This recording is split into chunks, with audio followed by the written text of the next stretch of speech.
पिछले 2 दिनों से घर का माहौल बड़ा खराब हो रखा था। सासू माँ शालिनी जी कुछ समझने का नाम ही नहीं ले रही थी और बहू आंचल इस बार हार मानने को तैयार नहीं थी। आखिर कब तक वह बर्दाश्त करती रहती। और इन सब में पिस रहे थे ससुर सुदेश जी और आंचल का पति महेश। शालिनी जी को तो कुछ खास फर्क पड़ नहीं रहा था। वह तो पिछले 4 महीने से यहाँ से जाने का नाम ही नहीं ले रही थी।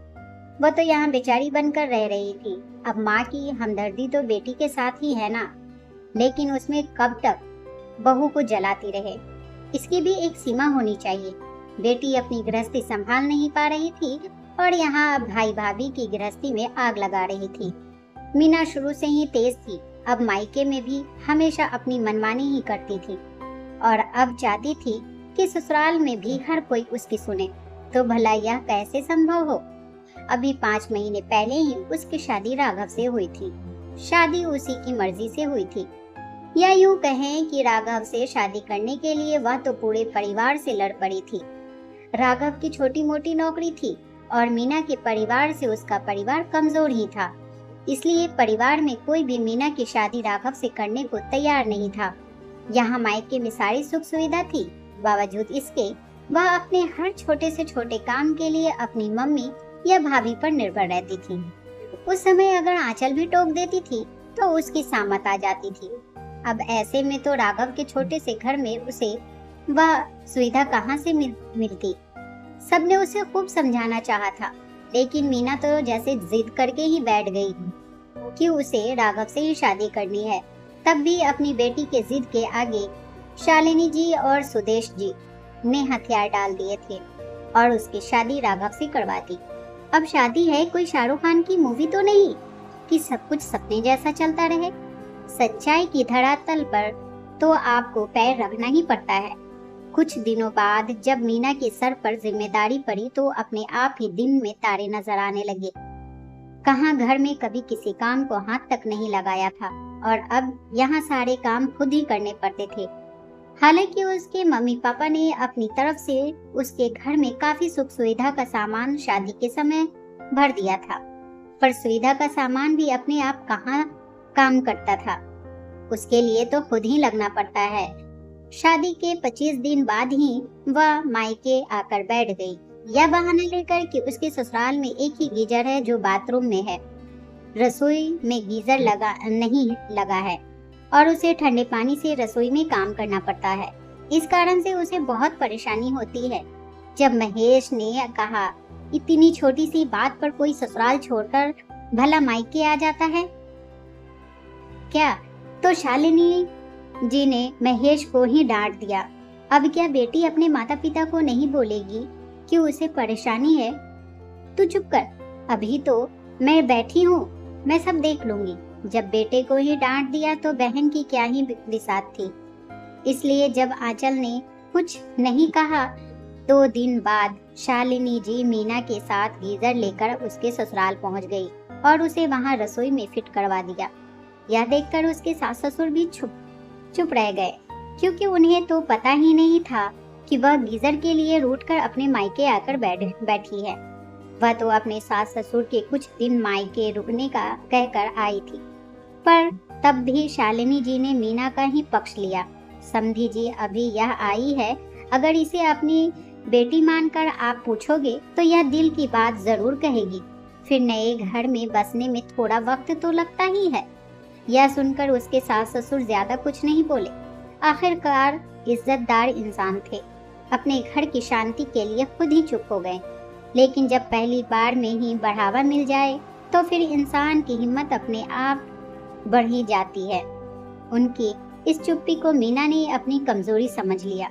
उसे लगा कि उसके ससुराल वाले उसके मायके वालों के सामने हमेशा दबकर रहेंगे, क्योंकि वो लोग इनसे कमजोर हैं। अब तो वह छोटी छोटी बात पर उन लोगों से बहस कर लेती थी। उसे अगर कोई कपड़ा साड़ी या कुछ और पसंद ना आ जाता तो वह राघव से कभी नहीं कहती थी। वह शालिनी जी को फोन लगाती थी और शालिनी जी एक अच्छी माँ की तरह उसका पेमेंट कर दिया करती थी। इस बात पर उसकी और राघव की कई बार लड़ाई भी हो जाती थी, पर वह फिर भी नहीं मानती। उसके मायके से आई हुई किसी चीज को अगर राघव की छोटी बहन मीनाक्षी इस्तेमाल कर ले तो उससे भी वह चिढ़ जाती थी और फिर वह उससे झगड़ पड़ती। अपने मायके में कभी तुमने सुविधा देखी भी है जो तुम मेरी चीजों को हाथ लगाती रहती हो? खबरदार मेरे मायके से आई हुई किसी भी चीज को हाथ लगाया तो वह यह सब सुनकर राघव के माता पिता मीनाक्षी को ही समझा देते और चुप करवा देते हैं। पर अभी 4 महीने पहले जब राघव की मम्मी की तबीयत खराब थी तो मीना ने तो रसोई में काम करने आई ही नहीं। ऐसे में मीनाक्षी ने ही सारा खाना बनाया। अपने मम्मी पापा को खाना खिलाने के बाद वह रसोई में काम कर रही थी। उस दिन ठंड बहुत ज्यादा थी तो बर्तन धोने के लिए उसने गीजर चालू कर लिया। जब मीना अपने लिए खाना लेने रसोई में आई तो गीजर का स्विच ऑन देखकर आग बबूला हो गई। किससे पूछकर तुमने गीजर ऑन किया? यह मेरे मम्मी पापा ने दिया है तो मेरे लिए दिया है, इसके पैसे लगे हैं। तुम्हें अपने लिए अगर इतनी सुविधा चाहिए तो अपने मम्मी पापा को बोलो। यह सुनकर मीनाक्षी ने कहा, भाभी आज ठंड तेज थी और इतने सारे बर्तन धोने थे, आप तो रसोई में उठकर भी नहीं आती हो। घर में अगर सुविधा थी तो मैंने इस्तेमाल कर ली, इसमें गलत क्या है? अरे वाह, घर में सुविधा थी तो इस्तेमाल कर लिया। यह सुविधा तुम्हारे माँ बाप की कमाई हुई नहीं है, यह मेरे माता पिता ने दी है। तुम्हें भी सुविधा चाहिए तो अपने फटीचर माँ बाप को बोलो, मीना चिढ़ते हुए बोली। यह सुनकर मीनाक्षी गुस्सा हो गई और आज तो उसने पलट कर जवाब दे दिया, भाभी आपसे मम्मी पापा ने सुविधा दी होगी, लेकिन जिस घर में आप यह सुविधा इस्तेमाल कर रही हो ना, वह मेरे माँ बाप का है। बस फिर क्या था। मीना को मीनाक्षी का यह बोलना नागवार गुजरा और उसने पूरा घर सिर पर उठा लिया और जिद करके बैठ गई कि अब तो मीनाक्षी को उससे माफी ही मांगनी पड़ेगी। लेकिन इस बार मीनाक्षी की मम्मी ने भी साफ साफ कह दिया, मीनाक्षी किसी भी बात की माफी नहीं मांगेगी, चाहे तू बहू अपना बंदोबस्त कहीं और कर ले, हमारी बर्दाश्त करने की इतनी ही हद है। बस तब से मीना अपनी मायके आकर बैठी हुई थी इस जिद के साथ कि अब तो वह अपने नए घर में ही राघव के साथ रहेगी, उसे अपने सास ससुर के घर में नहीं रहना। अब मकान खरीदना कोई गीजर खरीदने के बराबर तो है नहीं। बस तब से घर का माहौल खराब था। आज उसे आए हुए पूरे 4 महीने हो चुके थे पर वह अपने ससुराल जाने का नाम तक नहीं ले रही थी। यहाँ तक कि राघव भी उसे लेने नहीं आया। अब तो आलम यह हो चुका था कि शालिनी जी और आंचल के बीच में भी मीना को लेकर आए दिन झगड़े होते रहते थे और सुदेश जी और महेश उन दोनों के बीच में पिस रहे थे। अभी 3 दिन पहले शालिनी जी ने यह कहकर पटाखा फोड़ दिया कि वह अपने मकान पर लोन उठाकर मीना के लिए छोटा सा घर ही खरीद लेगी। बस तब से आंचल गुस्सा थी कि बेटी को समझाने के बजाय उसे हर बार में सह देकर उसे एक तरीके से शालिनी जी बिगाड़ भी रही थी। हालांकि सुदेश जी और महेश भी इस फैसले के खिलाफ थे पर वह ज्यादा कुछ नहीं कर पा रहे थे। शाम को जब सुदेश जी और महेश घर पर आए तब शालिनी जी ने वापस उसी बात को छेड़ा। क्या डिसीजन लिया आपने, बताइए? ऐसे बेटी परेशान होती रहे, इससे अच्छा है कि हम उसे छोटा सा घर ही खरीद दें और उसका भविष्य सुरक्षित कर दें। इससे पहले कि कोई कुछ कहता सुदेश जी ने कहा, मुझे इससे कोई ऐतराज नहीं है, तुम बेटी के नाम से घर खरीदना चाहती हो तो बिल्कुल खरीदो, लेकिन एक बात बताओ, क्या राघव अपने माता पिता को छोड़कर मीना के साथ अलग होने को तैयार है? क्यों नहीं तैयार होगा, बिल्कुल तैयार होगा। अब की बार मीना बीच में ही बोल पड़ी, पर मुझे तो ऐसा नहीं लगता बेटा। इन 4 महीनों में ना तो उसने तुमसे मिलने की कोशिश की और ना ही तुमसे फोन पर बात की। अगर वह इन चीजों के लिए तैयार होता तो कम से कम उन लोगों की तरफ से कुछ तो कोशिश होती।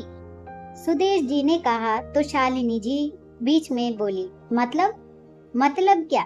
मैंने आज राघव से के ऑफिस जाकर उससे बात की थी, वह तो अपने माता पिता को छोड़ने को तैयार नहीं है। उसने तो यहाँ तक कह दिया कि चाहे तो हम लोग उनके घर से मीना का सारा सामान ला सकते हैं और उसका दूसरी जगह शादी करवा सकते हैं। अगर मीना चाहे तो वह उसे तलाक देने को भी तैयार है। यह सुनते ही शालिनी जी और मीना दोनों सदमे में आ गए। यह देखकर सुदेश जी ने कहा, अब तुम दोनों माँ बेटी डिसाइड कर लो कि करना क्या है। दोनों ऑप्शन है तुम्हारे पास। मीना चाहे तो अपना घर बसा सकती है और चाहे तो अपना घर तोड़कर हमेशा के लिए आ सकती है। उन लोगों की चुप्पी का कुछ ज्यादा ही गलत मतलब निकाल लिया तुम्हारी बेटी ने। अब वह लोग झुकने को बिल्कुल भी तैयार नहीं है, आखिर सुदेश जी ने कहा और अपने कमरे में चले गए। धीरे धीरे महेश और आंचल भी अपने कमरे में आ गए। शालिनी जी ने मीना को साफ साफ कह दिया कि वह जो भी फैसला लेना चाहती है ले, वो उसके हर फैसले में उसके साथ है। एक दिन तक मीना ने कोई जवाब नहीं दिया, लेकिन एक दिन बाद आखिर वह अपने ससुराल जाने को तैयार हो गई और अपने माता पिता के साथ वह ससुराल पहुंची और वहां अपने सास ससुर ननद से माफी मांगी और यह वादा किया कि आइंदा वह इस तरह की हरकतें नहीं करेगी। दोस्तों, अगर आपको यह कहानी पसंद आई हो तो वीडियो को लाइक करें। अगर आपने हमारे चैनल को अभी तक सब्सक्राइब नहीं किया तो जरूर कर लीजिए और अपने दोस्तों के साथ शेयर करें। कमेंट में बताएं कि आपको कहानी का कौन सा हिस्सा सबसे ज्यादा पसंद आया है। तो मिलते हैं ऐसी ही मोटिवेशनल कहानी के साथ। धन्यवाद।